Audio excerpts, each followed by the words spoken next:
오늘은 내가 그니라라는 본문에 나와 있는 말씀 갖고 강해를 하도록 하겠습니다. 어떻게 보면 오늘 읽은 이 본문의 내용이 우리 예수님께서 신문 받으시고 죄인으로 사내들인 공회가 확정짓는 그러한 순간이 되겠습니다. 고난은 사실 먼저 시작된 일들이지만 어떤 실제적인 차원에서의 고난은 이렇게 신문 받는 것서부터 시작되지 않을까 이렇게 볼 수도 있거든요. 물론 겟세마네 동산에서 붙잡혀서 끌려오시는 것도 고난이지만 그게 서론이라면 서두라고 한다면 신문 받는 그 과정, 이 말도 안 되고 어처구니 없는 일들이거든요.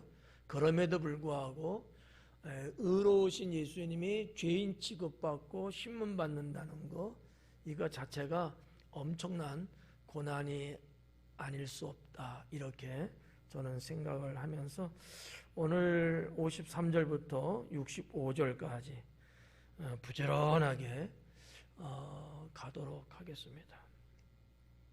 53절에 보니까 그들이 예수님을 끌고 대제사장에게로 가니, 그래요. 방송실은 화면 좀 띄워줘요. 여기 사진에 그거 말고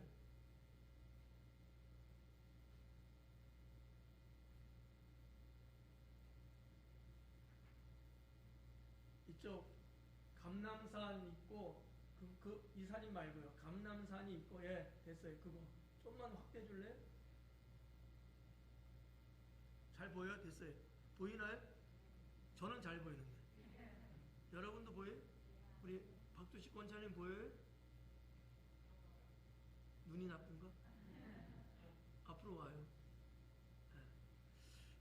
보시면은 지금 이제 53절 이전에 지난주 수요일날 강해했던 내용이, 저기 보면 오른쪽에 감람산 있죠? 그리고 그 앞쪽으로 겟세마네 교회가 있어요. 기념교회예요. 근데 저 위치가 겟세마네 동산이라는 거죠. 저기에서 붙잡히시고, 보시면은 사자문 있죠? 사자문. 저쪽으로 이제 끌려가는 거예요. 근데 정확한 성경의 내용이 없어서 딱히 뭐라고 할 수 없지만, 우리가 지리적인 사건으로 보면은 저기서 겟세마네 동산에서 길 보이죠? 황금길, 그 앞길 보이죠? 글로 쭉 해갖고 이쪽 밑에 보면은 가야바의 집터 보이죠? 가야바의 집이 관저가 저기 있어요.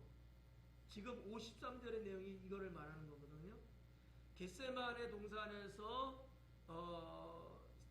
예수님을 붙잡아 갖고 저렇게 길을 따라서 가야바 관저가 저기 있다는 거죠. 절로 끌고 갔는데 상황적으로는 그래요. 왜냐하면 저 시내를 통과하지 않을 수 있다 볼 수 있는데, 근데 지난주에 보니까 무슨 내용이 있냐면 어느 청년이 자다가 시끄러우니까 나왔단 말이죠. 근데 저 길은 성 바깥의 길이에요. 그러니까 좀 안 맞아, 내용이. 그렇다고 봤을 때 저 사자문을 통해서 지금 표시되어 있는, 붉은 표시되어 있는 데 있죠. 저쪽으로 해서 이쪽으로 내려왔을 확률도 없지 않아 있다, 이렇게 볼 수 있는 거죠. 저 길은 예수님께서 끌려가실 때, 재판을 다 마치고 빌라도 법정에서 끌려가실 때의 그 길이에요. 길. 저 길인데 여기 보면은 이 예루살렘 성입니다. 예루살렘 성인데 저 성에 8개의 문이 있어요. 8. 오전 예배 때는 이거 안 해드렸어. 여러분이니까 해드리는가 말하지 마라. 8개 문이 있는데 저 4개는 그다지 중요하진 않아요. 헤롯의 문, 다메섹의 문, 욥바의 문 이런 거는 중요하지 않습니다. 중요하지 않고 이쪽 동쪽에서 남쪽으로 저기 사자문에서 황금문, 그 다음에 분문, 시온문 요 4개의 문이 사실상 어떻게 보면 중요하다면 중요할 수도 있는 문이에요. 사건들이 많이 연결되어 있는 문이거든요. 자, 그러면 우리가 한번 볼 때 저기 사자문이라고 되어 있잖아요. 저 문을 사자문이라고도 하고 스데반 문이라고도 해요. 그러니까 시대마다 부르는 명칭이 좀 달랐는데 실제적으로 예루살렘에 여러분이 이제 가게 되시면 저 문 양쪽에 사자상이 있어요. 사자는 성경에서 여러 가지 해석이 이제 있긴 한데 아무튼 사자의 문이라고도 했고 스데반 문이라고 해요. 근데 스데반 문은 왜 그러냐? 저쪽에서 스데반 집사님이 순교를 하셨고 그리고 보시면 알다시피 성 스데반 교회 있죠? 저기 마우스 지금 보이죠?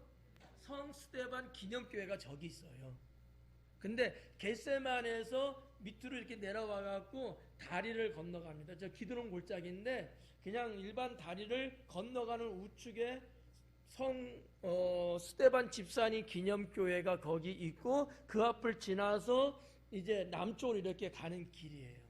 그래갖고 이쪽에 지금 가야바 집터라고 썼는데 저기에 관저가 있었어요. 가야바가 누구냐? 제사장이거든요. 대제사장. 근데 지금 53절에 있는 말씀에 보면은 그들이 예수님을 끌고 대제사장에게로 갔다 이렇게 했거든요.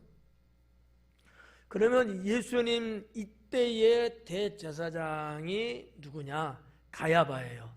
가야바인데 가야바보다도 더 위에 있는 대제사장이 하나 있었어요. 그 사람의 이름이 안나스입니다. 안나스 대제사장은 우리가 병원에 가면 간호사 선생님들도 수간호사 이런 말 하잖아요. 어떤 직책도 보면 수석 누구 이런 불잖아요. 그런 것처럼 안나스 대제사장이 있고 가야바 대제사장이 있는데 안나스와 가야바는 장인과 사위의 관계예요. 예수님이 출생할 당시에 대제사장은 안나스 대제사장. 그분이 이제 그만두고 후임으로 가야바 사위가 대제사장이 된 거예요. 나이를 먹어서 그러기도 하고 그러나 역사적으로 볼 때는 안나스에 대한 평판이 별로 안 좋았어요. 그래갖고 뭐라고 해야 되나 그 대제사장에서 물러나게끔 백성들이 많이 원성을 했고 아마 투소를 하고 그랬을 거예요. 이런 정치적인 또 문제가 있겠죠.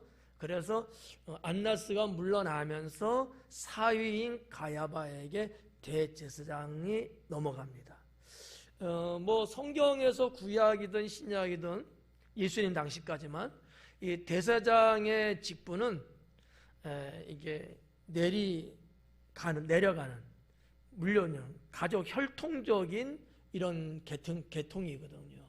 그래서 이제 그렇게 갔는데 대제사장이 한 사람은 아니에요. 많이 있어요. 그래서 그 중에서도 제일 힘이 있는 영향력이 있는 이런 사람들이 언제나 대제사장 중에서도 대제사장이고 그 다음에 일반적인 대제사장 그 다음에 그냥 제사장 이렇게 구도가 이렇게 이제 다 잡혀 있습니다. 자, 아무튼 예수님이 1분 껐어요? 킬 때까지. 그래갖고 이제 예수님이 이런 53절 말씀이에요. 붙잡혀서 이렇게 가야바 관저라는 얘기는 일종의 관사 그런 거 있잖아요. 주택인데 나라에서 주는 주택 그 관저까지 간 내용이에요. 근데 제가 추측하건대 안나스가 거기 있었을 거예요. 그러니까 안나스가 모든 것을 다 통치하고 있는 거, 어떻게 보면 섭정하는 거죠. 그리고 가야바가 아마도 사내들인 공의 원도를 소집했을 거다, 이렇게 저는 보는 거죠. 물론 예수님 이 53절에 오기 전에 예수님을 잡기로 의논할 때부터 이미 그들은 잡당을 했는데 잡아오지는 않은 상태니까 그들이 대기하고 아마 있었을 겁니다. 사내들인 공회원의 인원은 몇 명? 71명. 대답 안 해도 돼요. 대답하면 시간 걸려. 오늘은 하지 마라. 내가 편해, 그래요. 그들이 다 했는데 다 모였겠는가 이건 몰라요. 그렇지만 한 수십 명 정도는 아마 모였을 것이다, 이렇게 이제 볼 수 있다는 거죠. 그게 이제 53절 그 부분이고, 저 스데반 문, 사자문이 그런 것이고, 황금문이라고 하는 것은 어떤 것이냐면 저기를 미문이라고도 말을 해요. 여러분이 사도행전 3장에 보면 안진뱅이가 미문 앞에 앉았다 그랬잖아요. 저 문이에요. 그리고 예수님께서 예루살렘 성에 입성하시잖아요. 그때 들어간 문이 저 문이에요. 저 황금문, 황금문 아주 중요한 문이에요. 그러니까 옛날에는 저 문이 열려 있었어요. 그런데 지금은 닫혀 있어요. 이유는 모르겠고, 아마 추측하건대 에스겔서 44장에 보면 그런 말씀이 있어요. 여호와 하나님께서 말씀하시되 내가 들어온 문이기 때문에 누구도 들어오지 못하는 거예요. 문을 닫으라는 거예요. 저 문으로 누가 들어갔다고요? 주님이 들어가신 거예요. 그러니까 에스겔서는 예언서예요.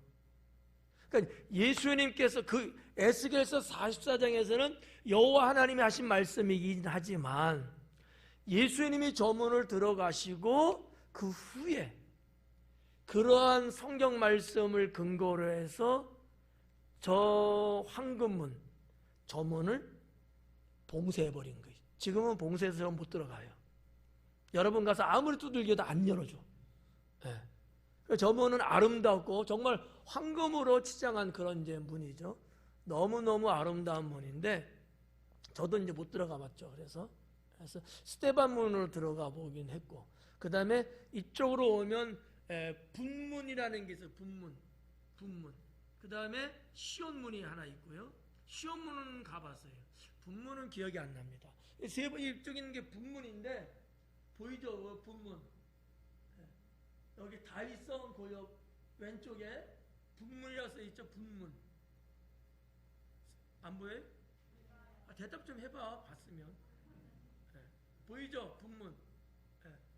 저 분문은 무슨 문이냐면 똥문이에요. 똥문. 그러니까 영어로 던문이죠. 던게이트. D-U-N-G. 던은 똥이라는 뜻이거든요. 영어가. 근데 저기는 정말 그렇게 말할 때 똥문이라고 불렀어요. 그래서 분이야, 분자야, 한자로. 저 문은 이쪽에 기드론 골짜기, 그 다음에 남단하고 서쪽으로 이어지는 흰농 골짜기, 이쪽으로 나갈 수 있는 곳인데 왜 분문이라고 했느냐, 왜 똥문이냐, 그냥 지저분해도 그냥 들으세요.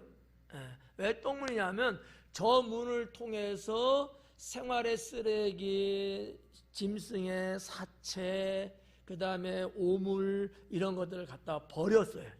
그래서 불려지기를 분문이다, 이렇게 썼다는 거죠. 만나 가서 물어봐요 한번. 그래서 이제 분문이고, 저 문은 사실 안 다녀요. 사람들이 왕래하고 그런 곳은 사실은 아닌데, 그런데 그렇게 참 더러운 문이지만 오늘날은 저 문으로 다닌다는 거, 사람들이. 그 다음에 더 내려와서 이제 시온문이에요. 시온문인데 왜 시온문이냐? 시온산이 그 앞이에요. 시온산. 시온문이라고 써있는데 화살표 왼쪽 그쪽이 시온산이에요. 시온산인데 시온산이기도 하고 다윗 왕의 무덤이 있기도 하고 이런 어떤 여러 가지 의미가 있어서 이름을 시온문이다 이렇게 부르고 있는 곳이죠. 이 네 개의 문이 좀 그나마 좀 중요한 문이죠. 저 중에서 네 개 중에서 가장 중요한 문은 어떤 문일까? 퀴즈 문제. 예? 황금문이죠. 왜요?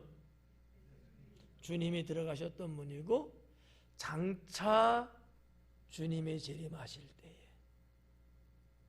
메시아가 어느 문을 들어갈까? 황금문으로 온다고 믿고 있는 거예요.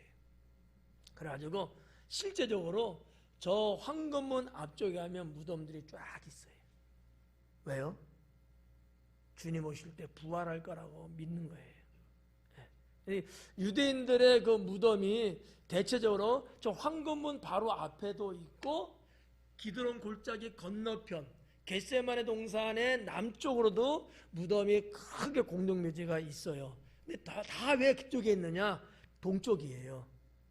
주님 오실 때 부활을 기다린다고 하는 그런 뜻에서 저쪽에 이제 많이 무덤을 써요. 물론 뭐 역사적으로 볼 때 옛날에 한번 말씀드린 것 같은데 역사적으로 볼 때 때로는 솔로몬 시대 때는 그쪽 동쪽에서 제사를 지냈어요. 솔로몬이 우상 숭배했어. 그래가지고 집값은 똥값이야. 건물도 안 줘요. 하나님께 저주받은 땅이라고. 그런 역사도 있고 또 주님 메시아로 이 땅에 다시 오실 때 동쪽을 향해서 동쪽에서부터 온다는 것을 믿고 있기 때문에 그 기드론 골짜기 건너편의 공동묘지는 그렇지만 그 이전 황금문 앞쪽은 정말 어떻게 보면 영광스러운 땅이라고 보겠죠. 부활을 기다리고 있지만 그러나 또 아이러니한 것이 일반 뭐 유대인이나 기독교인의 무덤보다는 이슬람이나 회교도의 이 사람들의 무덤이 좀 더 많다라고 그래요. 하여튼 이렇게 이제 문을 우리가 볼 수 있습니다. 됐어요. 이거 해드리려고 했는데 끄지는 마요. 다음 거 하나 보여줄래요?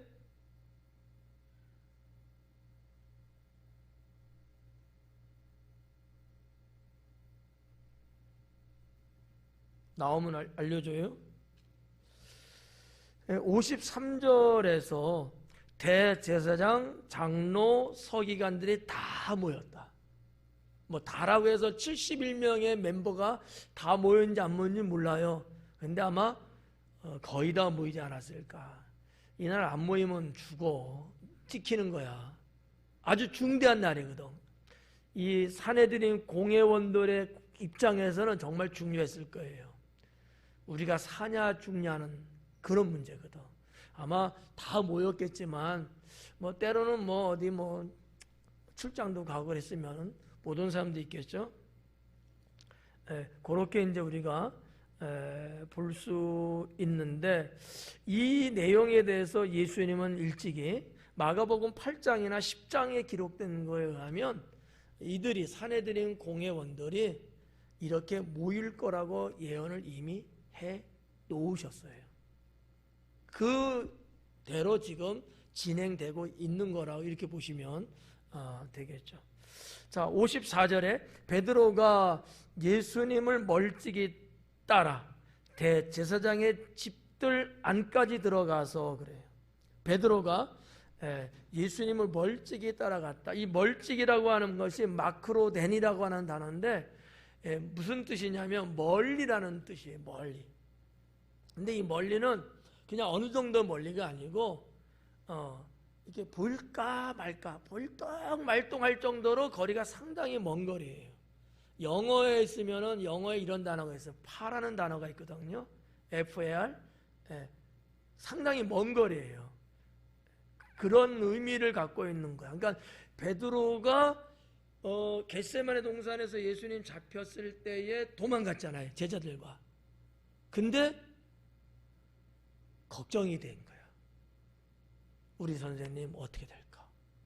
가다가 그냥 막 깃방망이 맞고 그냥 발로 채이고 야, 이러다 죽는 거 아닐까? 아니, 5만 가지 생각 다 했을 거야. 도망은 갔지만 누구보다도 예수님을 사랑했던 그는 걱정이 됐을 거예요.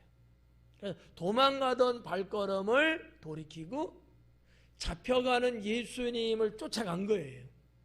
근데 그 거리가 내가 바짝 쫓아갔다는 큰일 나니까 그러니까 두려움 속에서 멀리 코너를 돌 때 같으면 또 나 쫙 돌고 무슨 뭐 탐정같이 말이죠. 이렇게 멀리 두고서 쫓아가기 시작한 거죠. 여기서 말한 것이 이제 그거예요. 대제사장의 집들 안까지 들어가서 아랫사람들과 함께 앉아서 풀을 쬐더라. 여기 뭐 앉아서 하인들 아랫사람들하고 이제 불을 쬐다 그러잖아요. 추웠을 거예요.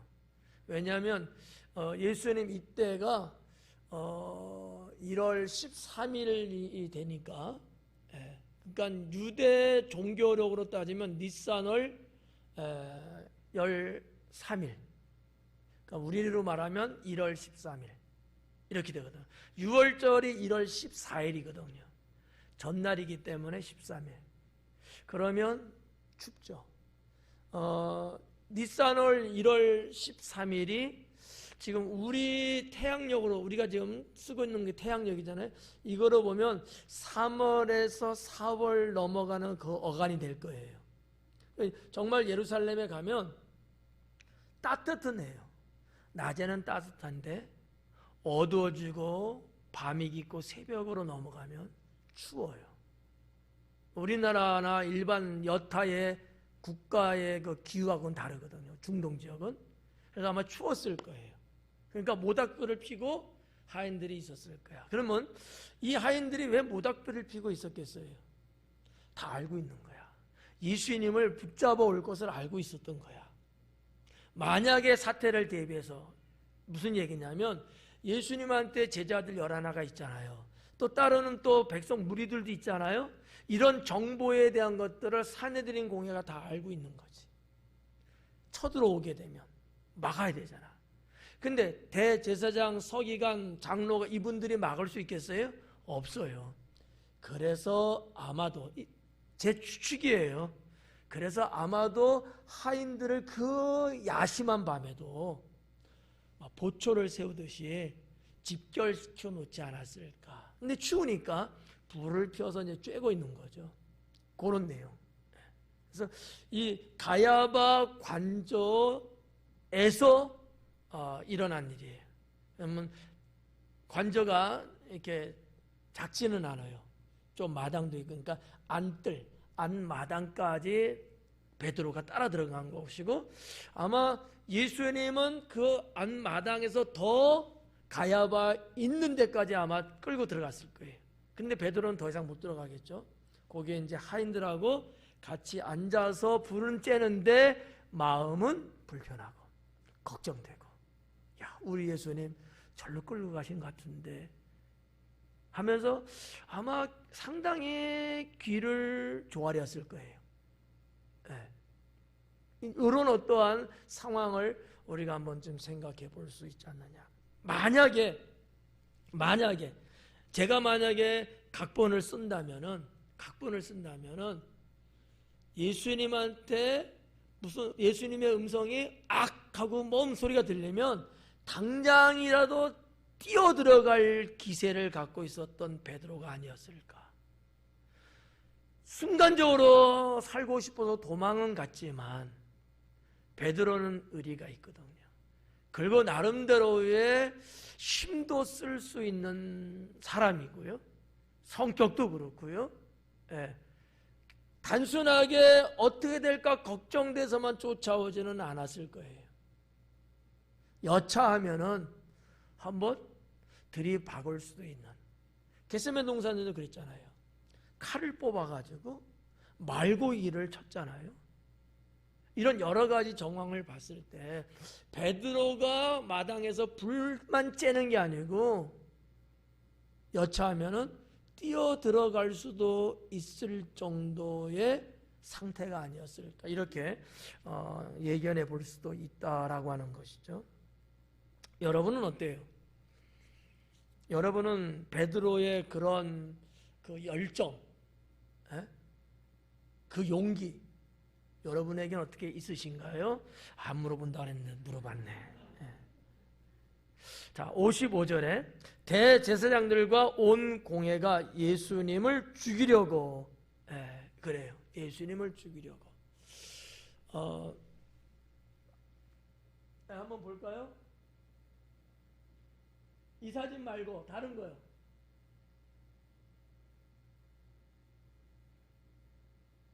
다른 거 하나 더.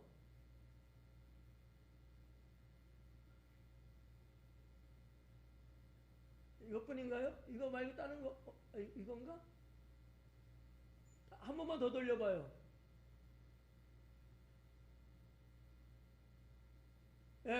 이거로 보죠. 이거는 예루살렘 성전이에요. 좀 이따 바로 이제 말씀드릴 건데, 여러분이 한번 봐봐요. 저기 보면 수산문 있죠? 저기가 황금문이에요. 그러니까 왜 수산문이라 불렀냐면 저것도 시대적인 거예요. 여러분 아수르 왕, 다시 말해서 그 수산성에 포로로 잡혀갔잖아요. 바벨론 시대 때. 그리고 돌아왔거든요. 들어온 문이 저 문이에요. 포로가 돌아와서 성 안으로 들어갈 때 들어간 문이 저 문. 그 수산문. 시대마다 문들이 뭐 많아요. 이름들이. 이제 그런 건데, 자, 성전을 보면 동쪽 문, 여인의 뜰, 뭐 여기 여러 가지 쭉 있어요. 이 성이 얼마나 규모가 크냐라는 거예요. 저쪽이 서쪽이에요. 안토니아, 요새 이쪽이 서쪽입니다. 저 서쪽에 이 성곽의 길이가 479m. 그 다음에 북쪽이 306m. 그리고 동쪽이 489m. 그 다음에 남쪽이 276m. 이렇게 따지면 어느 정도 되냐? 저기가 약 43,000평쯤 돼요. 그래갖고는 모르지. 축구장 한 7배 정도 됩니다. 그러니까 그다지 작지 않다는 얘기예요. 저 옛날 고대 사회에 그 정도 43,000평 정도라면 엄청나게 큰 거거든요. 근데 아무튼 이쪽 동쪽 문에서 들어가면서 여인의 뜰, 저 여인의 뜰은 곧 이방인의 뜰이에요. 저 이방인들은 저기까지만 들어와. 우리가 지난번에 강의할 때에 장사꾼들, 예수님이 성전 척결할 때 장사꾼들이 어디 있었다 그랬어요? 저기 있었던 거예요. 그 이상은 들어갈 수가 없어요. 들어가면 죽어요. 저기까지만. 그 다음에 더 올라가면 이스라엘의 뜰이 있어요. 저기 이스라엘 백성도 들어갈 수 있는 곳이죠. 더 들어가면 제단, 물두멍 다 있고, 더 들어가면 이제 지성소까지 있는 곳인데, 실제적인 모형을 그린 거예요.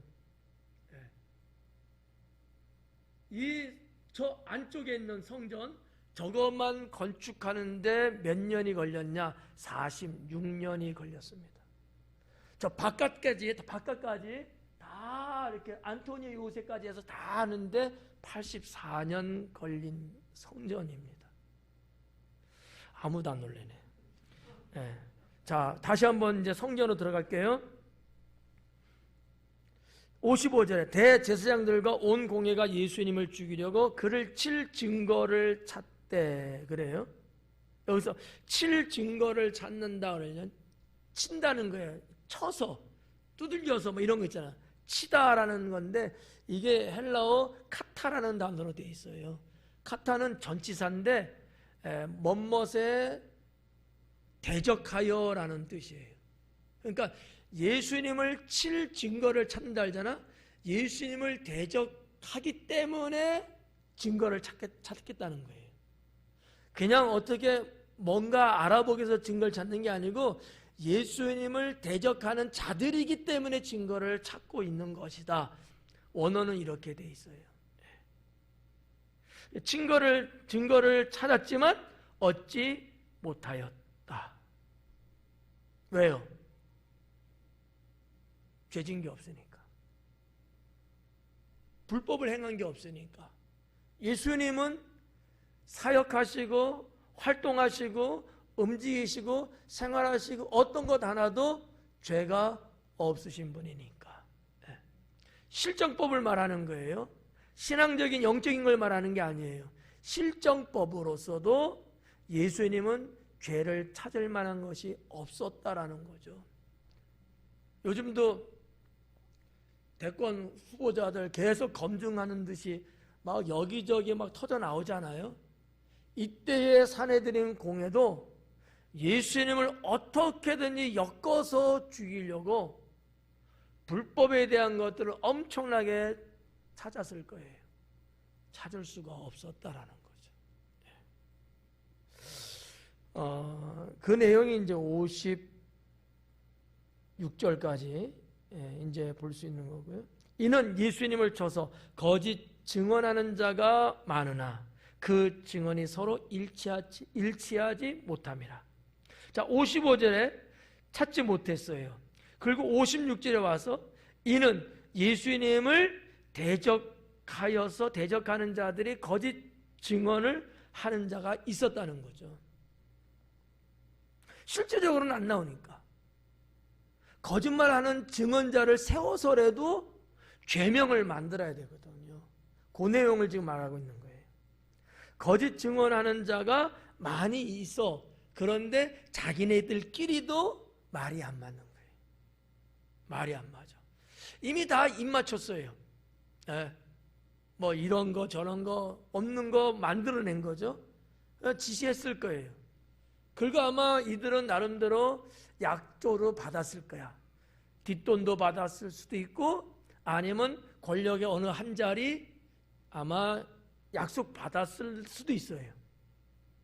근데도 이게 안 맞는 거야. 이런 사람들 이거 뭔 짓을 해 이거. 왜 그랬을까? 제가 볼 때는 너무 예수님을 잡고 죽이려고 했던 사건이 너무 급조된 사건이에요. 시간을 좀 길게 여유 있게 가지면서 아주 조목조목 촘촘하게 뭔가 했으면은 일치했겠죠. 급조된 거야 이게. 그러니까 야 이렇게 어떻게 막 이렇게 했는데 그 중에서도 아마 양심이 좀 있는 사람도 있었을 거고 안하무인격의 사람도 있었을 거고 별별 사람이 아마 섞였을 거예요. 그래서 서로가 이 말이 안 맞아요. 그렇게까지는 안 했잖아. 뭐 이렇게 이 사람은 그랬다고 막 성질 내면서 죽여야 된다고 막 역정 피는데 한쪽에서는 야 그건 좀 심하지 않아? 그런 건 없었잖아. 막 이런 식으로 서로의 코드가 안 맞는 거예요. 그 얘기를 지금 마가는 기록하고 있습니다. 그래서 57절에 어떤 사람들이 일어나 예수님을 쳐서 거짓 증언하여 이르되 그래. 어떤 사람들이 일어났다는 거죠. 자, 마가에서는 마가복음에서 어떤 사람이라고 했는데 마태복음 26장에는 두 사람이 이렇게 해요. 두 사람이 일어났다는 거죠. 두 사람. 참 마가와 마태는 그런 면에서 조금 기록이 좀 달랐어요. 그래서 마태는 두 사람이 일어났다. 증인으로 일어난 거예요. 마가는 어떤 사람이다 그랬어요. 그냥 어떤 사람이다. 그럼 왜 두 사람이었느냐? 마태는 마가보다도 마태는 유대인을 향한 복음입니다. 근데 유대의 법정에 지금 유대인들의 법리로 지금 가고 있는 거예요. 여러분 법 좀 아셔요? 그래서 그냥 제가 할게요. 유대인들의 법정의 규칙은 반드시 증인 2명 이상은 세워야 합니다. 그러지 않으면 불법이에요. 그렇게 돼 있어요. 이것은 하나님께서 구약 성경에서부터 정해 놓으신 거예요. 왜냐하면 잘못된 판결을 할 수 있기 때문에. 증인은 2명 이상을 세우라는 거죠. 그 주님의 말씀을 유대인들이니까 뭐 율법에는 워낙 잘 지킨다고 하는 자들이잖아요. 그러니까 그대로 지금 가기 위해서 2명을 세운 거라는 거죠. 그렇게 여러분들이 이제 보시면 될 것 같고요. 58절에 보니까 우리가 그의 말을 들으니, 이 2사람이 하는 얘기입니다. 지금 증인 2사람.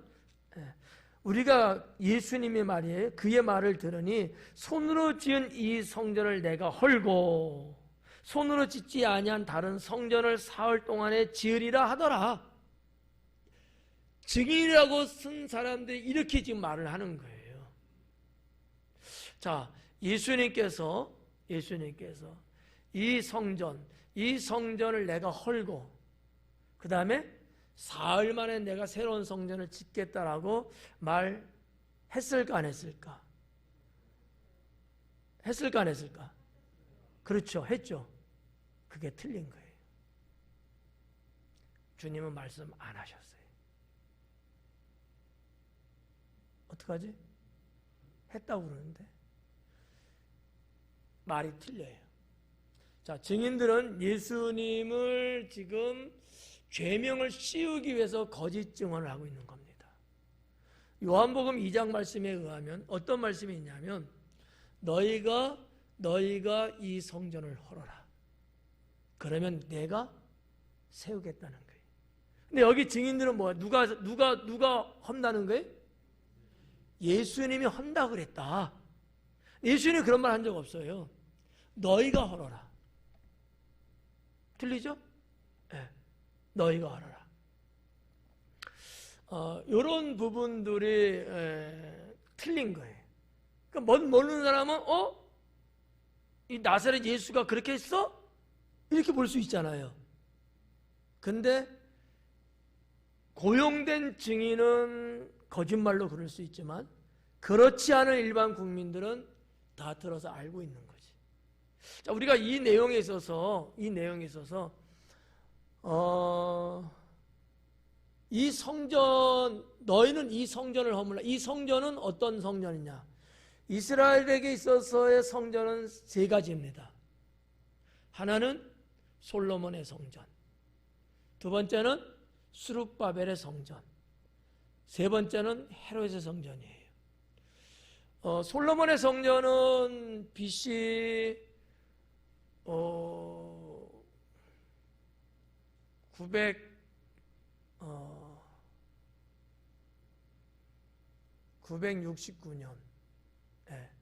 969년 그때 건축을 해서 959년에 끝내죠. 966년에 시작해서 959년에 끝내 7년 동안 공사합니다. 솔로몬의 성전은.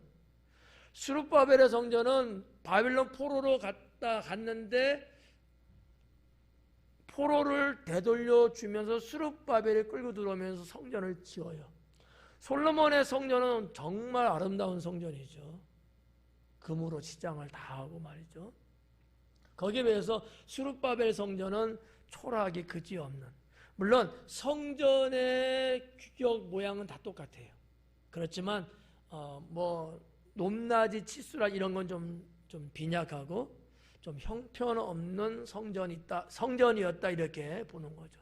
이 스룹바벨의 성전은 BC 526년에 526년 그때 건축을 하죠. 그리고 536년에 건축을 하고 그 다음에 520년에 마무리를 져요. 약 16, 17년에 걸쳐서 성전을 건축합니다. 그 다음에 이제 3번째가 이제 헤롯의 성전인데 예전에도 한번 강의하면서 말씀드렸어요. 헤롯이 왜 굳이 성전을 짓느냐? 헤롯의 성전은 엄청나게 잘 져요. 크기도 더 웅대합니다. 높이도 더 높고 튼튼하고 심지어 성곽의 너비가 한 3m 정도가 될 만큼 튼튼하게 아무튼 쳐요. 그거는 유대인들에게 잘 보이려고. 유대인들의 헤롯 왕을 싫어하거든요. 그러니까 자기가 그런 사람이라는 것을 알기 때문에 어떻게든지 유대인들의 마음을 녹여야 돼요.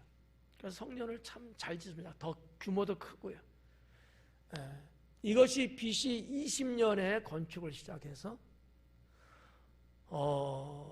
BC 20년에서 BC 10년 한 AD 10년 약 20여 년간 동안 건축을 하는데 겨우 그냥 성전 본체만 져요.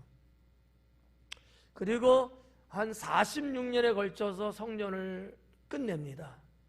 다 끝난 건 아니고 본체하고 성전의 마당뜰 이런 부분, 성전의 벽은 벽인데 내벽 이렇게만 하는데 약 46년 걸립니다. 그리고 아까도 봤지만 저 안토니오 성곽 있죠. 전체를 다 짓는데 AD 64년에 끝나요. 도합 84년에 걸쳐서 헤롯 성전은 완성됩니다. 아이러니하게도 그 46년에 성전 건축 시점이 언제예요? AD 26년이거든요. 그때 예수님의 사역이 시작되기 시작합니다.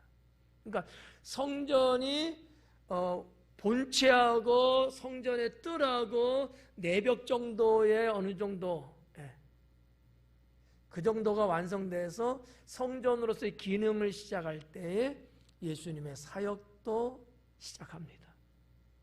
이게 아주 어떻게 보면 공교롭고 어떻게 보면 우연이겠지라고 볼 수 있지만 어떻게 보면 하나님 나라가 회복되는 것을 말하는 것이다. 저는 이렇게 보는 거죠.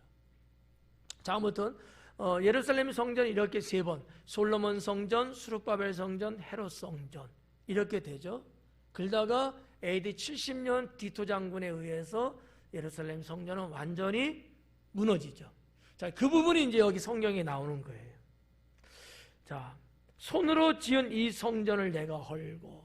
자, 유대인들이 볼 때, 사내들인 공회원들이 볼 때에 말도 안 되는 거예요.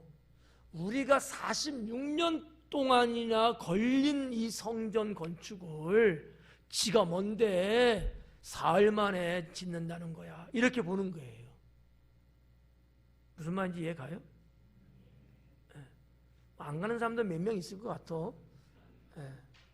그렇잖아요. 46년 동안 시간 걸려서 건축한 성전인데 나사렛 예수라는 자가 사흘 만에 짓겠다고 하니 깜놀 아니에요? 깜짝 놀랄 일이지. 이거 뭐. 말도 안 되는 거예요. 저 미친 거 아니야? 그러면서 백성들을 이런 말로 현혹한 거 아니냐, 뭐 이렇게 몰아갈 수도 있는 사건이었다는 거죠. 근데 실제적으로는 성전은 누가 한 거예요? 유대인들이 한 거예요. 너희가 헐라라는 말씀은 성경 딴 데는 없지만 예수님께서 너희가 이 성전을 헐라 그랬거든요. 그럼 나는 사흘 만에 새로 짓겠다. 유대인이 하는 건 무슨 의미예요? 하나님 앞에 죄악이 커서 그 죄 때문에 성전이 무너지는 거거든요. 그걸 말하고 있는 거예요. 그러면 사흘 만에 내가 성전 짓겠다 그러잖아요. 그게 뭘까? 주님의 부활을 말하고 있습니다. 예수님은 당신이 성전이라고 말씀하고 있는 거예요. 고린도서에도 보면 사도 바울을 통해서 하나님이 그런 말씀했잖아요. 너희가 성전인 것을 알지 못하느냐. 그러니까 육체의 성전, 즉 마음의 성전이에요. 그러니까 무너진, 정말 손으로 지은 예루살렘 성전, 죄 때문에 무너질 수밖에 없는 그 성전이지만 그 성전을 예수님은 죽었다가 부활하시는 사건을 통해서 이 하나님의 진정한 성전을 세우겠다라고 하는 말씀을 한 거라는 거죠. 근데 이 말을 들은 당시에 유대인들은 아무도 그 뜻을 알지 못했습니다. 여러분은 어떻게 알고 계셔요? 조금 낫다. 네. 자, 그렇게 여러분들이 좀 보시면 그래도 좀 도움되지 않을까 이렇게 볼 수 있고요. 자, 59절에 그 정언도 서로 일치하지 않더라. 60절 대제사장이 가운데 일어서서 예수님에게 물어 이르되 너는 아무 대답도 없느냐? 이 사람들이 너를 치는 증거가 어떠하냐 하되 61절에 이 침묵하고 아무 대답도 아니하시거늘. 대제사장이 묻는데 예수님이 아무 말씀 안 하는 거예요. 왜? 예언된 거예요.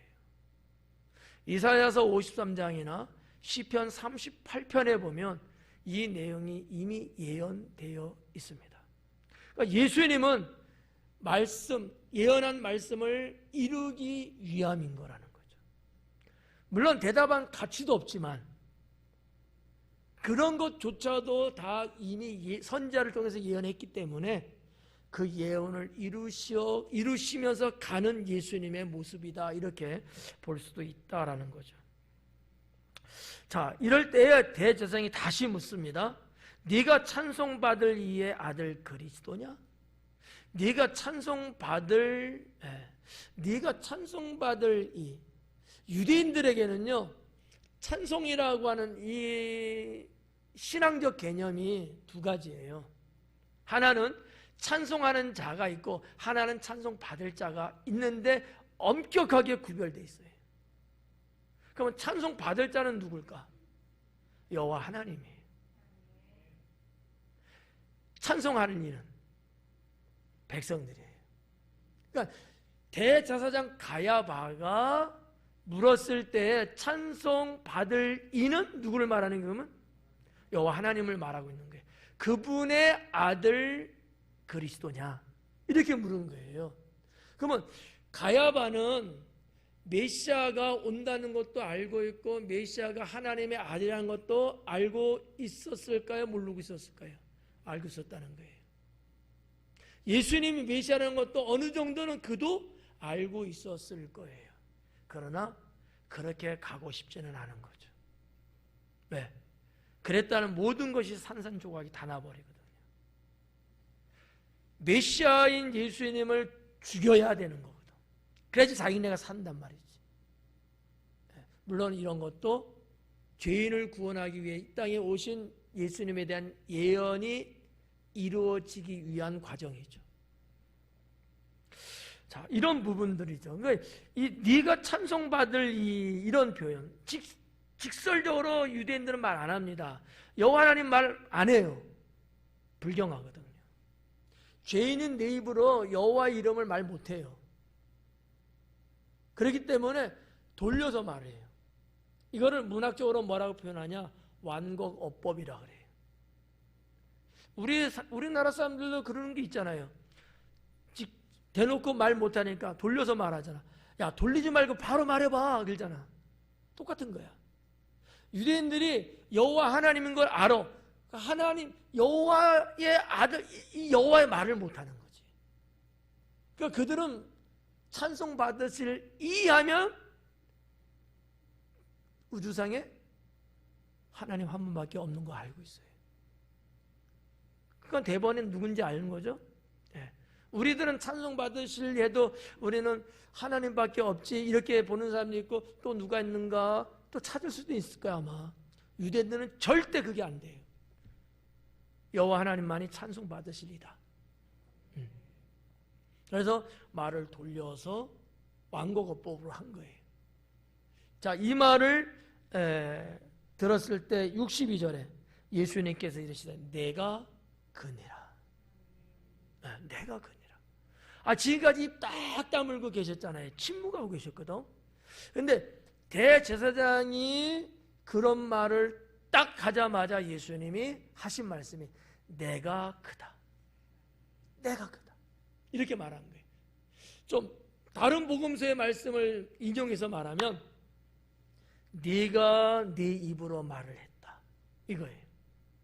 내가 메시아라는 거를 너가 내 입으로 지금 말하고 있지 않느냐 라고 하는 거예요. 이거를 마가복음에서는 내가 그니라. 아주 간단하게 이렇게 이제 이야기한 거예요. 성경에서 이 신약 성경에 특히 보면 이런 말이 있어요. 에고 에이미. 이런 헬라어가 있거든요. 문장이. 내가 나다. 네가 말하는 그가 바로 나다. 네가 말하는 찬송 받으실 이의 아들 그리스도가 바로 나다. 이거예요. 그래서 예수님은 이 말을 마치 기다렸다는 듯이 선언을 하는 거죠. 이 말씀이 시편 110편에 예언된 말씀이었다라고 하는 사실이죠. 저는 중요하다고 봐요. 우리들도 하나님을 믿는 성도로서 또는 그분의 자녀로서 때로는 세상에서 세상 사람들이 뭐라고 공박하고 그럴 때 나는 하나님 믿는 사람이다. 나는 천국 백성이다. 말할 수 있어야 돼요. 다른 거는 말하지 않고 침묵할 수 있어요. 시비가 걸리고 뭐 어쩌고저쩌고 그러니까. 그러나 내가 누구냐 나의 정체성을 볼 때는 나는 성도다. 이거 말할 수 있어야 돼. 당신 교회 가지? 아니 나 안 가. 이런 사람은 하나님 나라의 의미가 없다. 하나님은 그와 같은 자를 쓰지 않습니다. 확실하게 자신 있게 분명하게 내가 하나님께 구원받은 백성임을 선언할 줄 아는 사람, 그 사람을 주님은 기뻐하시고 씁니다. 여러분, 우리가 잘 알고 있는 베드로 있잖아요. 베드로 보편적으로 좋게 말하는 것과 안 좋게 말하는 두 가지 되잖아요. 베드로 다혈질이에요. 성격 급합니다. 불같습니다. 뭐 실수투성이고요. 시키지 않은 짓 하고요. 막 그러잖아요. 꼭 누구 닮았더라고. 네. 그럼에도 불구하고 왜 예수님은 베드로를 그렇게 쓰실까? 왜 그를 제자 중에 제자로 주님은 베드로를 택하실까? 저는 여기에서 이 부분이라고 보는 거죠. 베드로는 실수도 있고 잘못도 있고 죄악도 있고 뭐 다 있습니다만 언제나 주님에 대한 선포, 자기가 주님을 향한 선포, 이런 거에서는요 확실하게 강력하게 이야기를 해요. 선언적인 사람이다라는 거죠. 이게 아마 예수님 마음에 들지 않았을까 라고 저는 생각합니다. 나도 그런 사람이 있었으면 좋겠다. 그런 사람. 뭔가 분명하게 대놓고 말할 줄 아는 사람. 우리 교회에 대해서 확실하게 누구한테든지 말할 수 있는 사람. 우리가 믿는 하나님에 대해서 우리가 가고 있는 이 진리에 대해서 확실하게 말할 수 있는 사람. 내가 우리 성도들하고 적어도 몇 년, 많게는 1, 20년, 30년까지 쭉 신앙생활하고 있는데 나에 대해서 분명하게 뭔가 사람들에게도 말할 줄 아는 사람. 이런 성도가 좀 많았으면 좋겠다. 네. 여러분, 아무래도 그런 사람들이 일꾼 아니겠어요? 그런 사람들을 쓰는 것이 분명하지 않겠어요? 네. 그것 때문에 사도신경도 보고하라 울고 그러는데 여전히 성격 스타일이 그래가지고 조그맣게 이렇게 하시더라고. 여전히 목사의 의중을 모르는 것 같아. 좀 목소리를 내서 당당하게 죽으면 죽으리라는 신앙처럼 자신 있게 하는 것. 나는 이 예수님의 내가 그다 라고 말하는 예수님이 내가 그요 이렇게 했겠어요? 한번 생각해 봐요, 여러분. 맞아. 이렇게 했냐고. 내가 그니라. 이랬단 말이지. 내가 그니라. 예수님의 이 선언. 이거는 사명에서 나오는 것이 아닐까.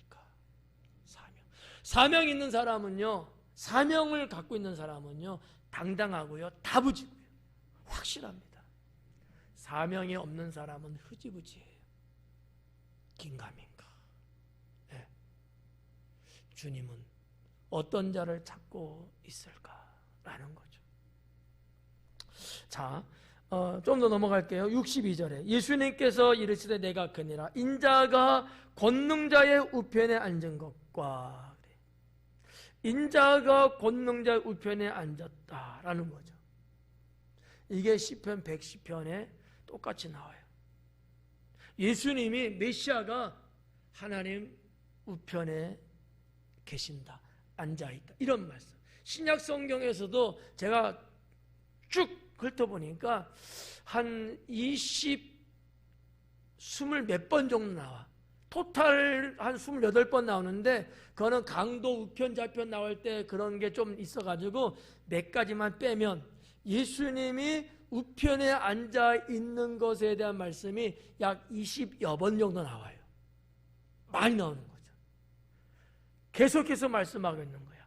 예수님의 말씀도 그렇거니와 사도들의 말씀이 끊임없이 요한계시록에 이르기까지 계속해서 나오는 거예요. 예수님은 하나님 보좌 우편에, 예수님은 권능자의 우편에, 예수님은 하나님 우편에 있다고 하는 얘기예요. 오늘 예수님도 지금 그 말씀을 하고 있는 거죠. 전능자, 권능자 우편에 앉는 것과, 대제사장은 찬송 받으실 이렇게 표현했어요. 예수님은 이 말을 받아서 권능자라고 표현합니다. 왜일까요? 저는 이렇게 생각해요. 첫째, 세상을 창조하신 하나님. 두 번째, 세상을 다스려 나가는 하나님. 이런 어떠한 의미의 이 권능자라는 단어를 의도적으로 쓰지 않았을까? 다른 명칭도 많은데 왜 굳이 예수님이 하나님을 권능자라는 단어로 썼겠냐는 거죠. 그런 암시적인 것들을 갖고 하나님 여호와는 이런 분이다. 근데 그분의 아들 메시아 나는 그다. 그건 무슨 얘기? 동등하다. 내가 권능자다. 내가 세상을 다스릴 자다. 이런 메시지거든요. 칠영리 성경 공부한 사람들은 기억날런지 몰라요. 하나님의 아들이라는 이 아들이라는 단어의 개념, 하나님 우편이라는 개념, 이것은 다 동등의 개념이다 라고 제가 그렇게 가르쳤고, 그렇게 배운 분이 또 가르칠 때 분명히 그렇게 이야기했을 거예요. 안 했으면 문제가 있는 거야. 그러니까 성경에서 우편, 아들 이런 개념은 동등의 개념이에요. 그것이 옛날 고대 사회에 사용했던 방식이거든요. 성경에 보면 이런 것들도 많이 나오잖아요. 자, 오른쪽과 왼쪽, 그죠? 오른쪽은 양, 왼쪽은 염소. 오른쪽은 선, 왼쪽은 악. 맞죠? 오른쪽은 의인, 왼쪽은 악인. 오른쪽과 왼쪽을 확실하게 구분져요. 오른쪽은 다 뭐야? 하나님께 속한 거예요.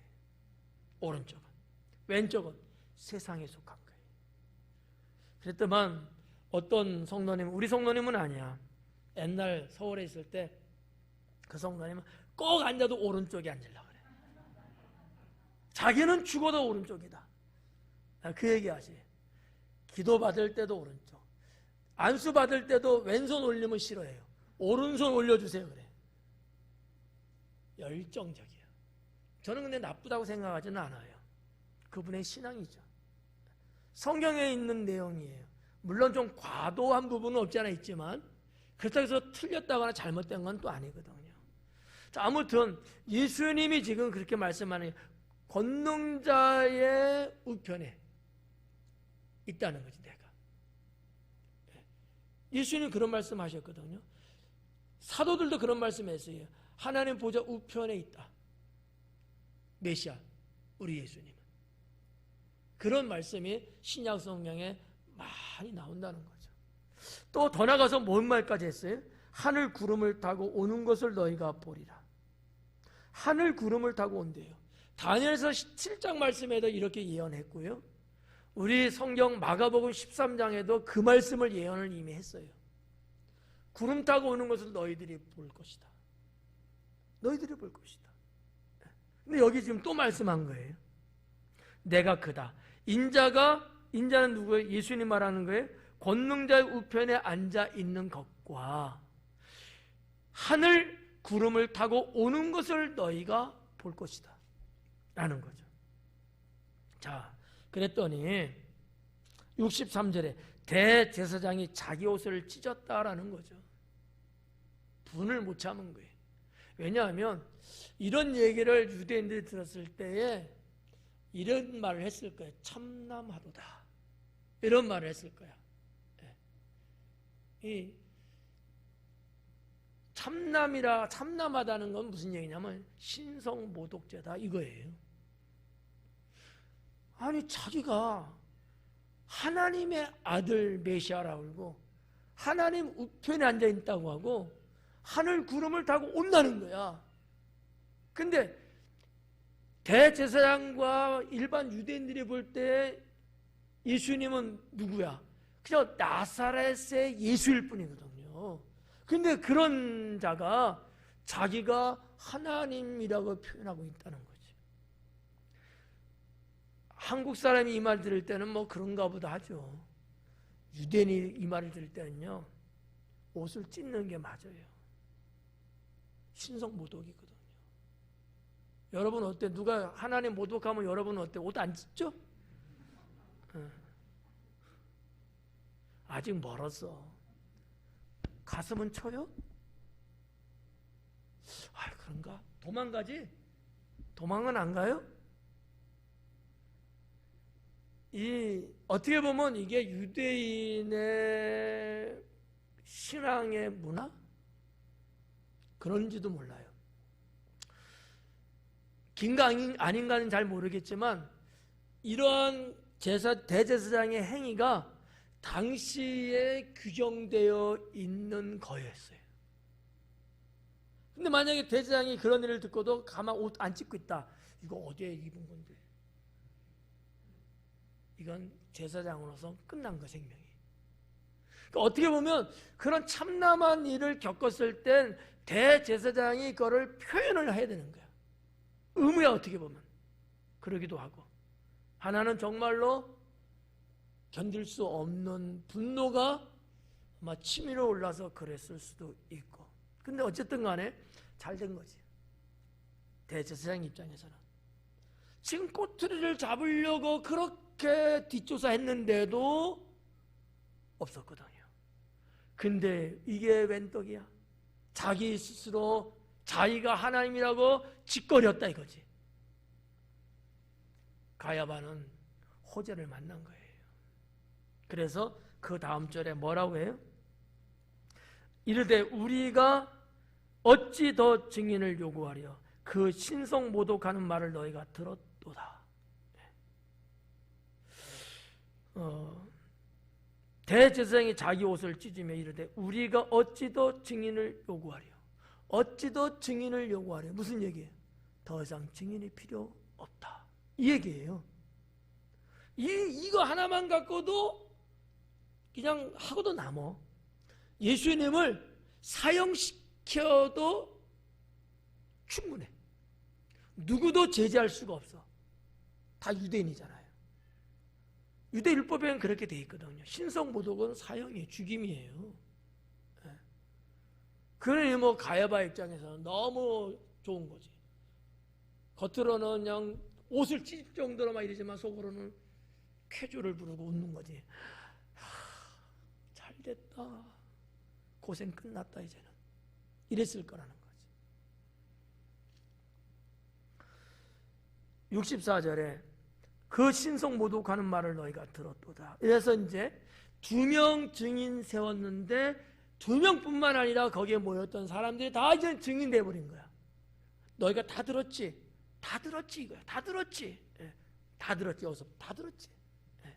그런 거지. 너희는 어떻게 생각하느냐 하니 그들이 다 예수를 사형에 해당한 자로 정죄하고, 요 수순도 예언된 것을 응하기 위함이라. 마가복음 10장 33절에 예수님이 이미 이렇게 될 거라고 말씀을 했어요. 그게 그대로 지금 진행되고 있는 상황이죠.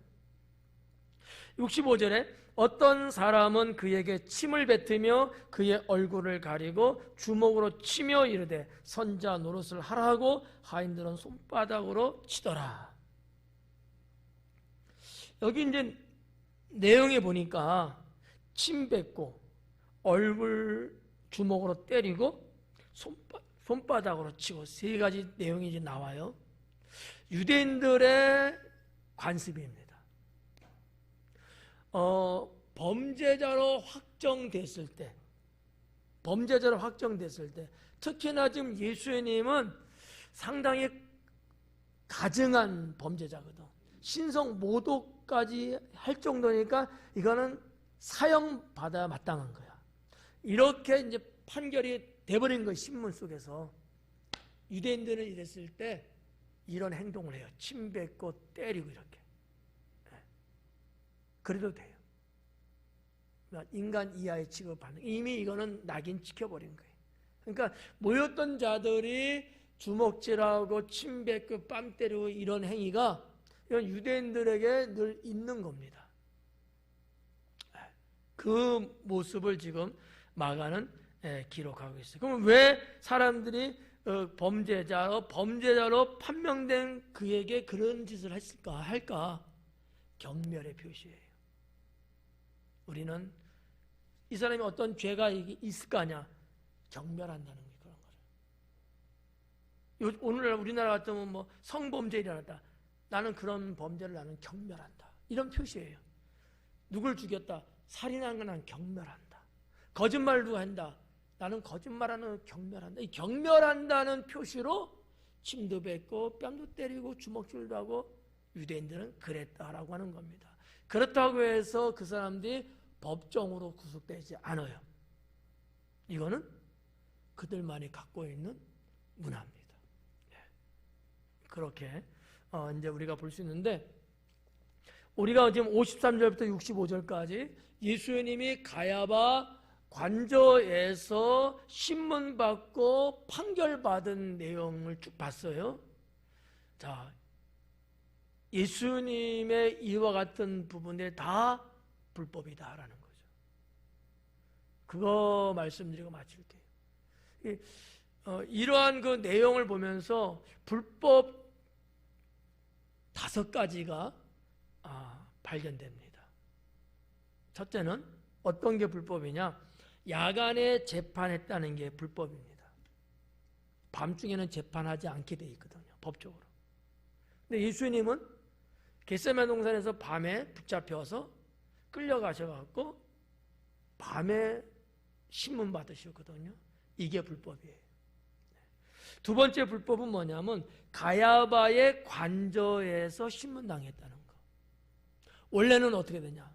사내들인 공회장, 그 사내들인 모이는 우리나라 국회의사당 있듯이 거기에서, 아니면 넓은 광장, 유대인들의 넓은 광장, 그런 데서 재판받는 게 합법이에요. 딴 데서는 할 수가 없게 돼 있거든요.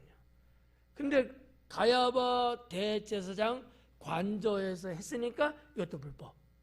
장소가 불법이에요.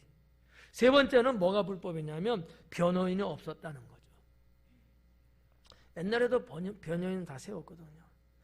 유대인들에게 있어서 변호인도 있지만 로마의 속국으로서, 로마는 워낙 일찍부터 그런 부분들이 많이 발전된 국가입니다. 그렇게 봐도 그렇고 유대 사회로 볼 때도 그렇고 언제나 죄인이 피곤이 있다면은 변호할 수 있는 변호인이 있어야 돼요. 변호인이 없었다는 거죠. 안 세운 거죠. 이것도 불법. 네 번째는 재판을 할 때는 최소 이틀 이상은 가야 한다는 거죠. 근데 예수님은 어땠어요? 목요일 밤에 붙잡혀서 끌려가서 그 밤에 가야바 관저에 가서 있었어요. 당일이에요, 그냥. 그걸 종결시켜버린 거야. 근데 그렇게 해서 어디로 데려가요? 빌라도한테로 넘겨요. 빌라도가 헤롯한테 보냅니다. 다시 헤롯이 빌라도로 가요. 빌라도에서 그래서 마지막 판정 내려서 골고다로 십자가 지고 가시는 거거든요. 그러니까 우리가 놓고 볼 때 자체도 불법이야. 이거는 몇 시간밖에 안 지난 거니까. 그러면 토탈적으로 봤을 때 목요일 날 붙잡히시고 밤에 금요일 날 오후 3시에 십자가에 돌아가셔요. 만 하루도 안 되는 거야. 모든 게 다 불법이라는 거지. 유대 법규에, 유대 법에 최소한 이틀 이상은 법정에서 신문하고 법리를 공방하고 해야 되거든요. 속전속결로 일 처리를 해버리는 거예요. 그것도 불법이다. 마지막 5번째는 뭐가 불법이냐? 유대법에 의하면 안식일이나 축일 때는 재판하지 않는다 라는 게 그들의 법이에요. 근데 지금 보면은 6월절이 온 거예요. 잡히신 날은 6월절 전날이에요. 1월 13일. 그리고 그 다음 날이 1월 14일 6월절이에요. 그것도 불법이죠. 그러니까 이런 대체적으로 그냥 요 대목에서 불법이 뭐냐 한 5가지 정도를 이렇게 좀 뽑아볼 수 있습니다. 자, 아무튼 대제사장과 그 외의 사내들인의 모든 행위는 다 불법으로 예수님을 죽음에 몰아넣었다. 물론 이것도 다 죄인을 구원하기 위한 하나님의 예정된 사건의 수순입니다만은 아무튼 그들의 행위는 이렇게 불법을 자행하면서 일을 치렀다는 거죠. 왜냐하면 빨리 일 처리를 해야지만이 밀란에 문제가 없기 때문에. 예수님이 오후 3시에 돌아가셨잖아요. 성경의 제9시에 숨을 거뒀다 그랬거든요. 그게 이제 오후 3시예요. 저녁이 되면요 6월절이 시작됩니다. 해가 지면 그 전에 빨리 끝내버려야 되는 거야. 그러니까 시간도 날짜도 다 무시하고 진행할 수밖에 이제 없었던 거죠. 오늘은 65절 여기까지 보고요. 다음 주는 이제 66절부터 마지막 72절까지 베드로가 예수님을 부인하는 사건에 대해서 강의하도록 하겠습니다. 기도합니다.